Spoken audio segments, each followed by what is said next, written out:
Halo teman-teman, selamat datang kembali di channel YouTube saya. Hari ini aku bakal jawab pertanyaan yang cukup sering ditanyain dan cukup umum gitu ya. Bagaimana nih kalau kita harus menyikapi downgrade status? Downgrade status ini kan sering ya terjadi gitu. Misalkan kita pacaran, terus pacar kita mutusin kita tapi nggak bener-bener mau lepas, terus ya udah kita temenan aja gitu kan. Pasti teman-teman yang ngalamin tuh bisa memiliki respon yang berbeda-beda. Jadi di sini nggak ada jawaban yang 100% benar atau 100% salah gitu ya. Mungkin saja pendapat di sini bisa subjektif, namun siapa tahu bisa membantu gitu ya. Dan ini juga nggak selalu digunakan untuk hubungan yang wah, pasangan aku pasti narsisis, enggak juga gitu ya. Bisa saja mungkin hubungan-hubungan pacaran yang lainnya gitu ya teman-teman. Bagusnya dari pertanyaan ini itu sedikit banyak kita juga belajar mengenali tentang diri kita gitu ya. Nomor 1.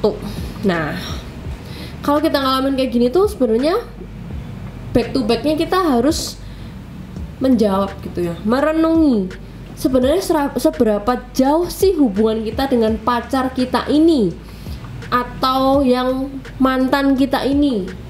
Misalkan udah tunangan atau belum, udah serius atau enggak, udah sedalam apa sih intimasinya gitu ya, udah berapa lama gitu ya. Nah tentunya semakin intim, semakin serius, semakin lama, semakin sulit kalau kita terus digantung di zona friend zone gitu ya, yang sewaktu-waktu bisa masuk dalam siklus NPD kembali kalau case-nya itu memang ini narsisis gitu ya. Tapi sebenarnya sama aja kalau kita dengan pacar siapapun, kalau kita udah serius lama intimacy gitu ya, pasti akan lebih susah gitu ya. Nah jadi kita harus mendefine seberapa besar makna hubungan itu bagi kalian. Itu yang nomor 1. Yang nomor 2, selanjutnya kita tanya kepada diri kita gitu ya, apakah dengan kita masih berteman, kita masih tetap bisa sembuh total nggak? Kalian bisa nggak? Misalkan kalau udah jadi temen, terus masih berkontak terus, bahkan masih ketemu lagi sama dia, mungkin masih ketemu atau jalan rame-ramean gitu. Mungkin ada yang bisa bilang, kalau aku putus kontak langsung, aku bakal lebih hancur kak. Ya, mungkin orang beda-beda, tapi kalau terus berteman, kalian bisa pulih nggak 100%? Nah, itu tantangannya. Kalau dulu sih, ini pendapat pribadi ya, saya lebih pilih oke, nggak apa-apa, gue bakal hancur saat ini, tapi kedepannya gue yakin gue bakal sembuh total. Nah itu kalau aku gitu ya. Lingkungan satu teman sepermainan, mutual friends, atau bahkan teman satu kantor itu juga sangat berpengaruh gitu ya. Bagaimana dengan pribadi kita beda-beda. Apakah tipe yang memang kalau setiap putus gue harus langsung perlu space kak, tapi ada yang juga kalau misalkan gue putus gue harus perlahan-lahan ngelupainnya, atau gue akan lebih nyesek kalau langsung dia hilang gitu. Jadi apakah kalian bisa open minded kalau misalkan dia hang out dengan siapapun karena kalian udah masuk ke zona friend zone? Itu nomor 2. Kemudian nomor 3 yang perlu dipertimbangkan, karena ini temanya masih berkaitan dengan narsisis ya, itu sebenarnya damage yang ditimbulkan sih. Kalau misalkan kalian merasa seberapa parah sih kalian tuh sayang banget sama dia, udah tergerus mental health-nya, masuk dalam roller coasternya, itu damage yang ditimbulkan itu seberapa parah gitu ya. Misalkan nih, damage itu kan bisa banyak. Misalkan kalian dari segi waktu, kalian rate seberapa banyak sih dari 1 sampai 10 misalkan.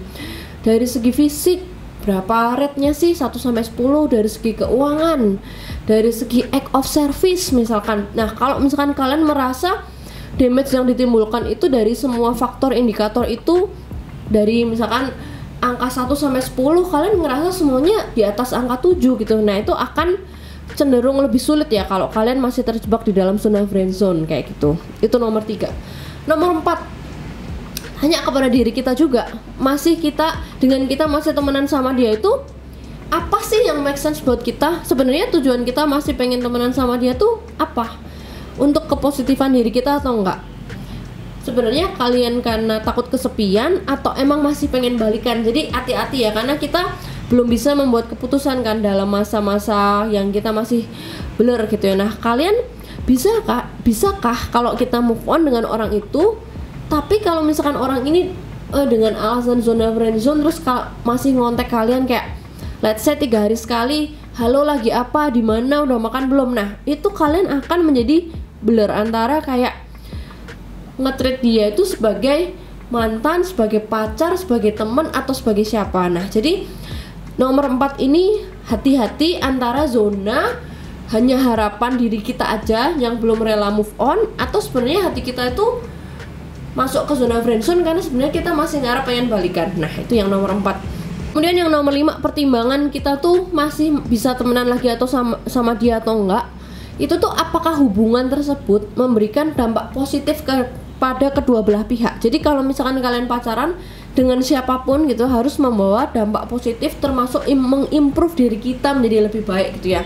Seberapa lama waktu yang kalian investasiin untuk berada di dalam siklus ini, untuk berada di dalam masa ini. Misalkan ada yang bilang, Kak, aku merasa masih santai sih Kak, soalnya aku masih umur 20 gitu ya, jadi aku nggak apa-apa, aku pengen mendalami cinta sejati gitu ya juga. Jadi misalkan aku masih paling masih pacaran dan aku masih belum kepikiran mau merit misalkan gitu. Tapi ada juga, aku sih kayaknya nggak bakal bisa lama-lama sih Kak terjebak di dalam zona friendzone, soalnya aku sebenarnya pengen cari pasangan yang serius.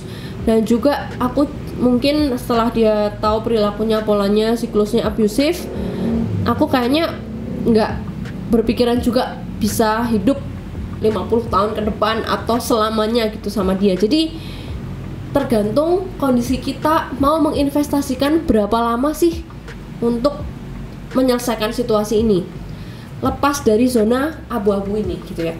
Kemudian yang nomor 6, nah ini penting banget, take note di dalam video ini, yaitu kalau kalian masih memiliki trauma bond yang parah, sebaiknya itu nggak disarankan untuk berpikir bahwa ya udahlah aku nggak apa-apa, tetap temenan aja, tetap menjaga komunikasi dan merasa kuat karena aku kan udah tahu tentang edukasi NPD.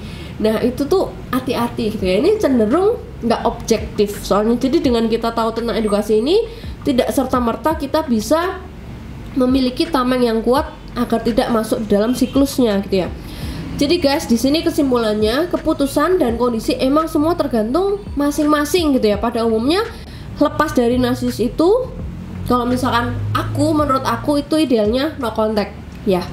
Kalau misalkan masih kontak, artinya kalian masih masuk di dalam siklus tersebut. Jadi belum bisa didefinisikan untuk mulai di dalam level kesembuhan yang benar-benar clear gitu ya, karena zona friendzone ini bisa masih juga di dalam fase bolak-balik gitu ya, masih rentan banget bolak-balik. Jadi kalau misalkan kalian punya pacar yang kecenderungannya narsis banget dan dia mau bilang ya udah kita putus aja gitu, tapi di dalam kata putusnya itu kalian kayak ditaruh di rak gitu ya, tapi aku tetap mau temenan sama kamu. Jadi kalian harus berpikir atau menelaah dalam video ini ya, pertanyaan-pertanyaan tadi 1, 2, 3, 4, 5 dan take note nomor 6 gitu guys, supaya kalian nggak terjebak di dalam siklus yang berulang-ulang untuk hanya mengulangi siklus di value lagi yang jauh lebih parah seperti itu.